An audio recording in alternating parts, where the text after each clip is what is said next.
നടി മീനാക്ഷി പൂർവാധികം ശക്തിയോടെ തിരിച്ചെത്തിയത് കാന്ത ഞാനും വരാം എന്ന ഗാനത്തിന് ചുവടുവെച്ചുകൊണ്ട്. അഭിമാനത്തോടെ മലയാളികൾ. ആരാധകരാൽ വീർപ്പുമുട്ടിയ പഴയ കാലത്തേക്ക് തിരിച്ചുവരാൻ അവർ തിരഞ്ഞെടുത്തത് മലയാളം ഗാനത്തെ. മനോഹരമായി ചുവടുവെച്ച് പഴയ ബോളിവുഡ് താരം മീനാക്ഷി ശേഷാദ്രി. കാന്ത ഞാനും വരാം എന്ന ഗാനത്തിനാണ് മീനാക്ഷിയുടെ ചുവടുകൾ. USA ഡാലസ് ഹനുമാൻ ക്ഷേത്രത്തിൽ വെച്ച് ചിത്രീകരിച്ച ഡാൻസ് വീഡിയോയാണ് മീനാക്ഷി പങ്കുവച്ചത്. മീനാക്ഷി ശേഷാദ്രി പങ്കുവച്ച കുറിപ്പിന്റെ പൂർണ്ണരൂപം ഇങ്ങനെ: കാന്ത ഒരു പ്രതിഭാസമായി മാറിയിരിക്കുകയാണ്. മലയാളം ഭാഷയിൽ ഈ അദ്ഭുത സംഗീതം വൈറലായി മാറിയിരിക്കുകയാണ്. മസാല കോഫി ബാൻഡിന്റെ സംഗീതം കൊണ്ടും നോയൽ അലക്സാണ്ടറിന്റെ വീഡിയോ കൊറിയോഗ്രാഫിയുമാണ് കാന്തയെ വൈറലാക്കിയത്. അടുത്തിടെ USA സന്ദർശിച്ചപ്പോൾ ഇന്ത്യയിലേക്ക് മടങ്ങുന്നതിന് ഒരു ദിവസം മുൻപ് ഡാലസിൽ വെച്ച് ചിത്രീകരിച്ച വീഡിയോയാണിത്. ഒറ്റ രാത്രി കൊണ്ട് കൊറിയോഗ്രാഫി പഠിച്ചെടുത്താണ് ഈ വീഡിയോ ചെയ്യുന്നത്.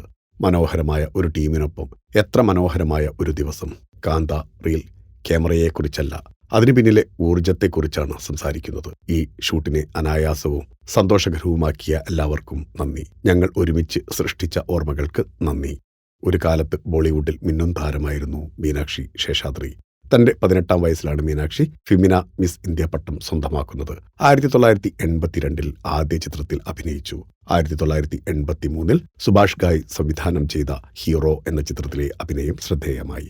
പിന്നീട് 1994 വരെ നിരവധി ചിത്രങ്ങളിൽ ശ്രദ്ധേയമായ വേഷങ്ങൾ ചെയ്തു. 1997 പുറത്തിറങ്ങിയ കെട്ടക് എന്ന ചിത്രത്തിലാണ് മീനാക്ഷി അവസാനമായി അഭിനയിച്ചത്. ഒരു മലയാള ഗാനത്തിലൂടെ തിരിച്ചെത്തിയ മീനാക്ഷിക്ക് എല്ലാവിധ ആശംസകളും നേരുന്നു. ഫിലിം കോട്ട്. നിങ്ങളുടെ കരുത്തിൽ ഞങ്ങൾ ഉയരുകയാണ്. സബ്സ്ക്രൈബേഴ്സ് 10 ലക്ഷം കടന്നിരിക്കുന്നു. സ്വർണ്ണ തളിക നേടാൻ സഹായിച്ചതിന് നന്ദി. നിങ്ങളും ബെൽബട്ടൺ അമർത്തോ. നല്ല വാർത്തകളുടെ നോട്ടിഫിക്കേഷൻ ഉടനെത്തും. വിശ്വസിച്ച് ഒപ്പം നിൽക്കുന്നവർക്ക് ഒരിക്കൽ കൂടി നന്ദി.